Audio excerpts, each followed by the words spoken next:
Welcome back. मैं हूं शिवम। आप देख रहे हैं एनसीसी फैन क्लब। फ्रेंड्स, आज क्लास 12th फिजिक्स का लेक्चर नंबर 2 है। यदि जो विद्यार्थी पहला लेक्चर नहीं देखे हैं तो मैं डिस्क्रिप्शन में लिंक दे दूंगा, आप वहां से जाकर के पहला लेक्चर देख सकते हैं। आज आपकी ऑब्जेक्टिव सीरीज का फर्स्ट चैप्टर का दूसरा लेक्चर है। तो चलिए आइए हम लोग आज के प्रश्न को देखते हैं।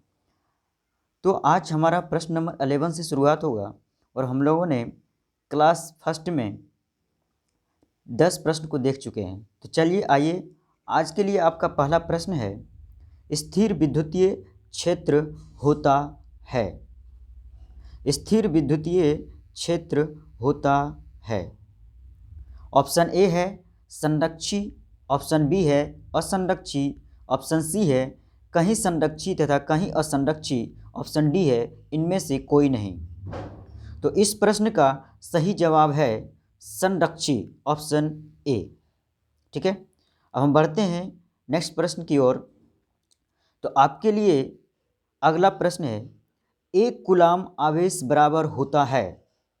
तो इस प्रश्न के बारे में हम आपको कल के क्लास में बता चुके हैं। तो इसका आंसर होता है, एक कूलाम बराबर होता है 3 गुना 10 की घात 9 ESU। और यहीं आपको अगर यदि पूछ दे एक ESU बराबर कितना कूलाम होता है, तो आप बताइएगा 1/3 और गुना में 10 की घात -9 कूलाम। ठीक है, तो इस प्रश्न में आपसे पूछा जा रहा है एक कूलाम आवेश बराबर होता है। तो आपका सही जवाब होगा ऑप्शन ए, 2.99 गुना 10 की घात 9 ESU। अब देखिए 2.99 ये लगभग 3 के बराबर लिखा हुआ है, तो 3 तो यहाँ दिया नहीं है ऑप्शन में, तो 2.99 इंटू 10⁻9 ESU इसका सही जवाब हो जाएगा। तो प्रश्न नंबर 12 का सही जवाब हो गया ऑप्शन ए। ठीक है, अब हम नेक्स्ट प्रश्न में आगे बढ़ते हैं। 13वां प्रश्न है आपके लिए, एक पिंड पर आवेश लिखा जाता है Q बराबर NE। Q बराबर NE, Q बराबर NE। ठीक है, जहाँ E बराबर दिया है आपको 1.6 गुना 10 की घात -19 कूलाम। तो आपसे पूछा जा रहा है N बराबर क्या होगा। ठीक है, N बराबर क्या होगा। ऑप्शन ए है 0,2,3, इसी प्रकार से। ऑप्शन बी है 0 +-1 +-2, फिर यहाँ पर +-3 डॉट इसी प्रकार से। ऑप्शन सी है 0 -1 -2 -3 डॉट इसी प्रकार से। और ऑप्शन डी है इनमें से कोई नहीं। तो देखिए ये जो प्रश्न है वो आपका रिलेटेड है थ्योरी आवेश का क्वांटमीकरण सिद्धांत से। तो आवेश का क्वांटमीकरण के अनुसार से Q बराबर होता है आपका +-NE। ठीक है, और जहाँ पर N हमारा इलेक्ट्रॉन की संख्या होता है, Q हमारा कुल आवेश होता है और ये हमारा 1 इलेक्ट्रॉन पर आवेश, जहाँ की इस प्रश्न में दे दिया है 1 इलेक्ट्रॉन का आवेश 1.6 × 10⁻−19 कूलाम। तो N पूछ रहा है, तो N आपका हो जाएगा 0 +-1 +-2 +-3 इसी प्रकार से। ठीक है, तो आप देखिए अगर ऐसा ऑप्शन देखते हैं N बराबर 0 +-1 +-2, तो आपको दिखेगा ऑप्शन बी में। तो इस प्रश्न का सही जवाब हो जाएगा आपका ऑप्शन बी। ठीक है, चलिए अब हम लोग नेक्स्ट प्रश्न में आगे बढ़ते हैं। प्रश्न नंबर 14 है आपके लिए, विद्युतीय क्षेत्र का विमीय सूत्र होता है। विद्युतीय क्षेत्र का विमीय सूत्र होता है। ऑप्शन ए है ML_T A-1, ऑप्शन बी है ML² A-1, ऑप्शन सी है ML_T² A-1, ऑप्शन डी है ML_T A²। तो जो जानते हैं बच्चे इसका आंसर कमेंट में करें, और जो नहीं जानते हैं ध्यान से देखें इसको कैसे बनाएंगे। तो आपको मालूम होगा इसमें विद्युतीय क्षेत्र की बात हो रहा है, तो E बराबर होता है फॉर्मूला F/Q, और F है हमारा बल। F क्या है? बल है, फोर्स है। फोर्स का बीमा होता है ML_T-2। ठीक है, और आवेश का विमा होता है AT। अब देखिए यहाँ से M L और इस T को ऊपर ले जाएंगे, T की पावर नीचे कुछ नहीं 1 है, ऊपर जाएगा ये माइनस बन जाएगा, और T का पावर ऊपर में -2 पहले से है, तो -2 - 1 हो जाएगा T की पावर -3, और A की पावर कुछ नहीं तो 1 है, ये ऊपर जाएगा माइनस में बन जाएगा, तो A का पावर हो जाएगा -1।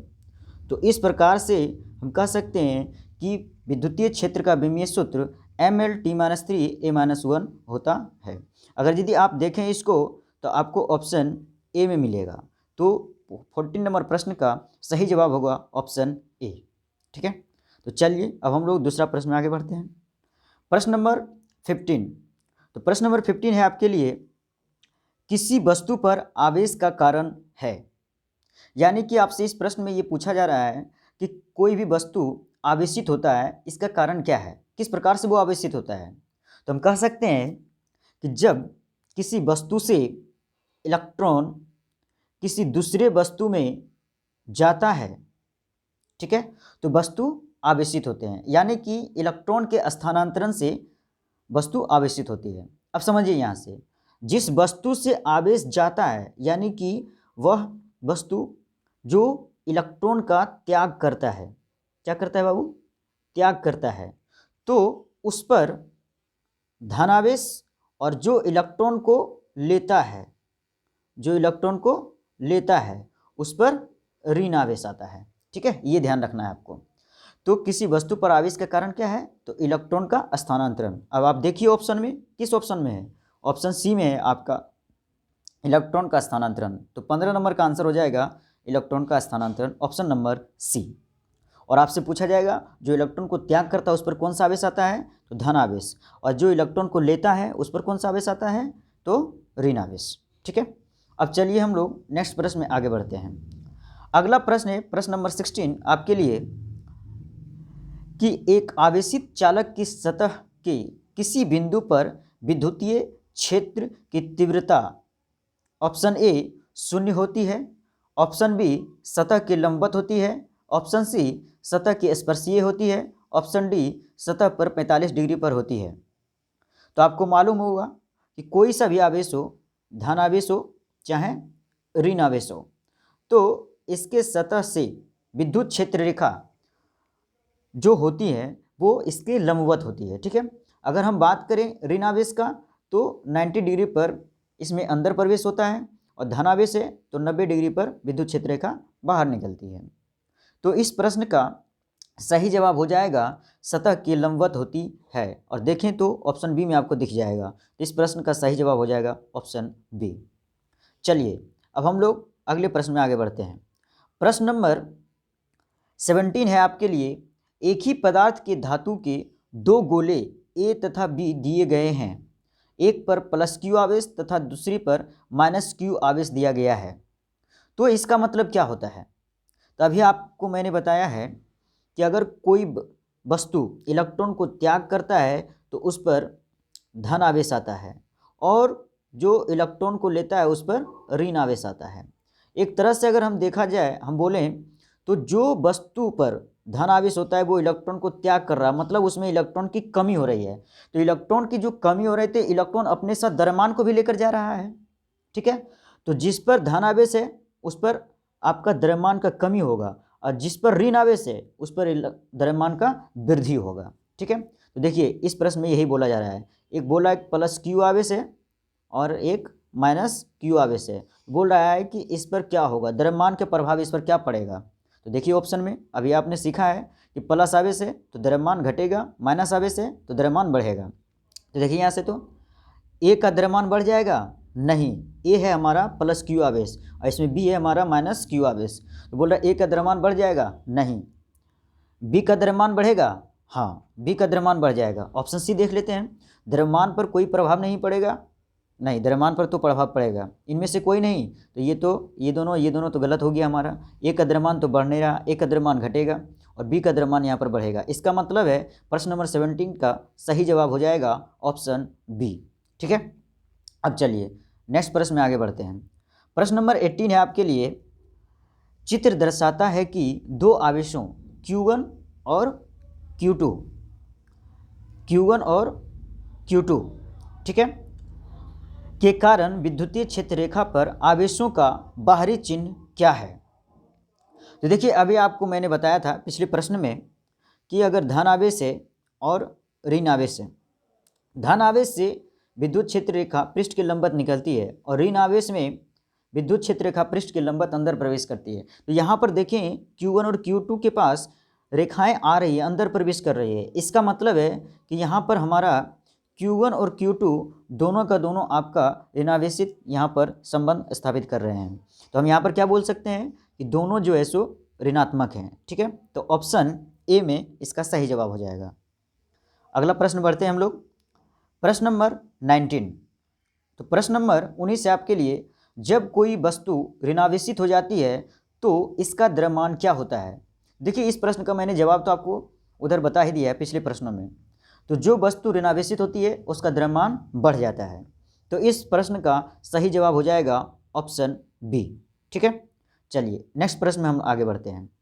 अगला प्रश्न है आपके लिए, पी आघूर्ण वाला एक विद्युत द्विध्रुव ई तीव्रता वाले विद्युतीय क्षेत्र में रखा जाए तो उस पर लगने वाला टॉर्क होगा।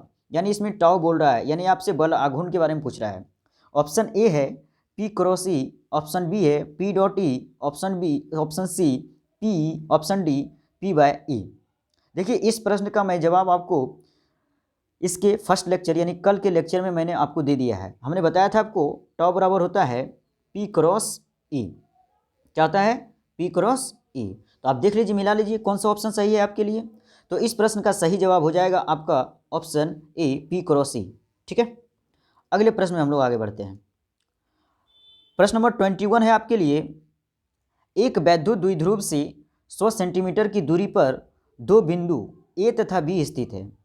ए अक्षीय बिंदु है जबकि बी लंबवत द्विभाजक है। वैद्युत क्षेत्र की तीव्रता ए पर ई विद्युत क्षेत्र की तीव्रता है, तब बी पर कितनी विद्युत क्षेत्र की तीव्रता होगी, ये आपसे पूछा जा रहा है, ठीक है। तो चलिए हम इस प्रश्न को समझते हैं। इस प्रश्न में कह रहा है आपके लिए कि एक विद्युत द्विध्रुव है, ठीक है, -Q और +Q। इसका मध्य बिंदु है O और इसके अक्षीय बिंदु पर, अक्षीय स्थिति पर एक बिंदु है A और इसके निरक्षीय स्थिति पर एक बिंदु है B।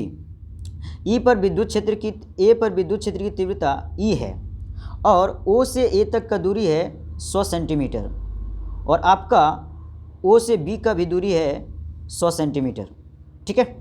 तो इस स्थिति में दोनों देखिए दूरियां बराबर है। अगर हम इसको R मान लें, इसको भी R मान लें, तो विद्युत क्षेत्र की तीव्रता अक्षीय और निरक्षीय स्थिति पर एक संबंध होता है। E अक्षीय बराबर होता है हमारा, E अक्षीय बराबर होता है 2 गुना E निरक्षीय।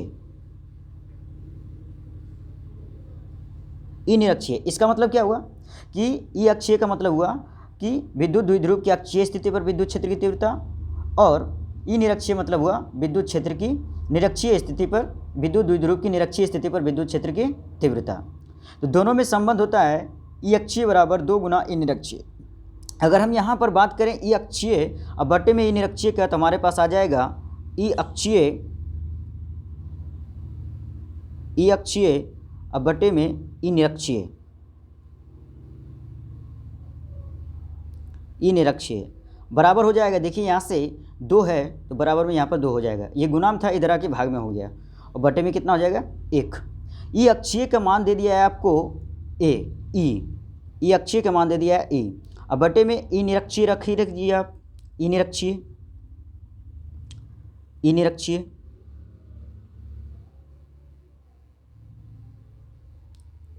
निरक्षीय बराबर में 2। आपसे पूछ रहा है कि विद्युत क्षेत्र की तीव्रता निरक्षीय स्थिति पर कितनी होगी। तो निरक्षीय स्थिति पर इस 2 को इधर कर दीजिए, ई निरक्षीय को ऊपर ले जाइए, तो हो जाएगा E/2। अब बराबर में हो जाएगा आपका ई निरक्षीय, ठीक है। अगर इस 2 को यहाँ कर दीजिएगा, इसको ऊपर ले जाइएगा, तो आपका हो जाएगा E/2 बराबर में ई निरक्षीय। अब इस प्रश्न का भी जवाब हमने आपको कल के क्लास में दे चुका हूँ, ठीक है। तो वहाँ पर भी जाकर आप समझ सकते हैं, यहाँ पर भी समझ सकते हैं। अब उसमें हमने बताया था आपको कि अक्षीय स्थिति पर जो विद्युत क्षेत्र की तीव्रता होती है उसकी दिशा धनात्मक x दिशा में होती है और जो विद्युत क्षेत्र की तीव्रता निरक्षीय स्थिति में होती है उसकी दिशा ऋणात्मक x अक्ष की ओर होती है। तो हम यहाँ पर क्या कह सकते हैं कि दोनों दिशा अलग अलग है। जब दोनों की दिशा अलग अलग है तो इसमें हम लोग माइनस चिन्ह यूज करते हैं, दिशा अलग अलग रहती है। तो ई निरक्षीय बराबर हो जाएगा -e/2। तो अब हम लोग अपना ऑप्शन मिला लेते हैं, कौन सा जवाब इसका सही होगा। देखिए यहाँ से आपको देखने को मिलेगा -e/2 जो है वो आपका एक ऑप्शन में आपको दिखेगा और वो है ऑप्शन नंबर आपका डी। तो इस प्रश्न का सही जवाब हो जाएगा ऑप्शन नंबर डी। चलिए अब हम लोग अपना अगला प्रश्न में जाते हैं। अगला प्रश्न है प्रश्न नंबर 22, कूलाम बल है। तो ऑप्शन ए है इसका केंद्रीय बल, ऑप्शन बी है विद्युत बल, ऑप्शन सी है दोनों ए तथा बी, ऑप्शन डी है इनमें से कोई नहीं। तो इस प्रश्न का सही जवाब है आपके लिए ऑप्शन सी दोनों ए तथा बी। ठीक है, अगला प्रश्न है आपके लिए प्रश्न नंबर 23, किसी आवेशित बेलन के नज़दीक किसी बिंदु पर विद्युत तीव्रता ई का मान होता है।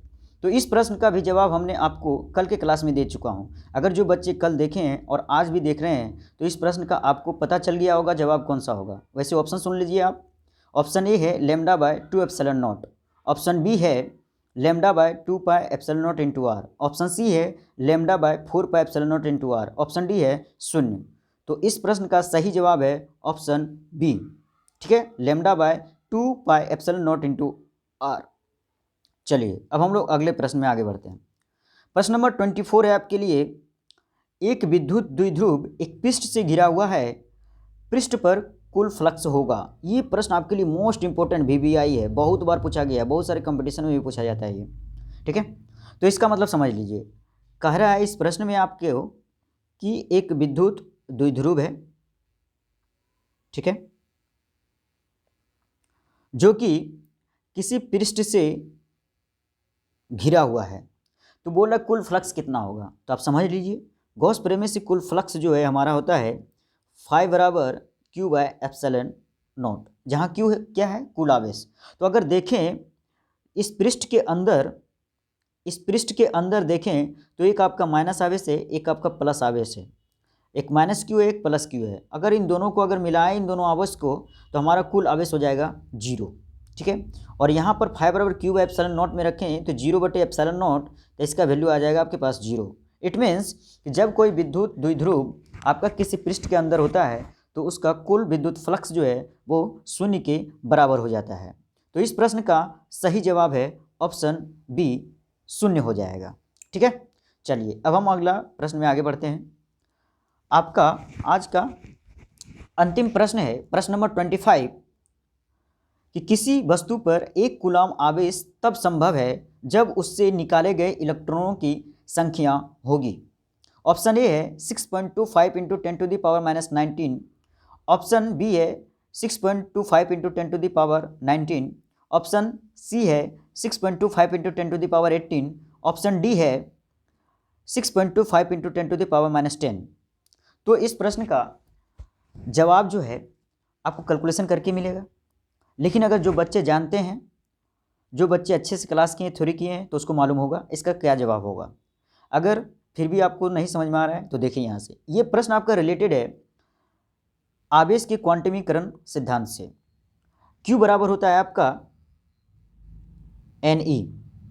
ठीक है, और इसमें आपके पूछा जा रहा है कि 1 कूलाम आवेश में कितना इलेक्ट्रॉन होता है, यानी N की संख्या पूछ रहा है आपसे।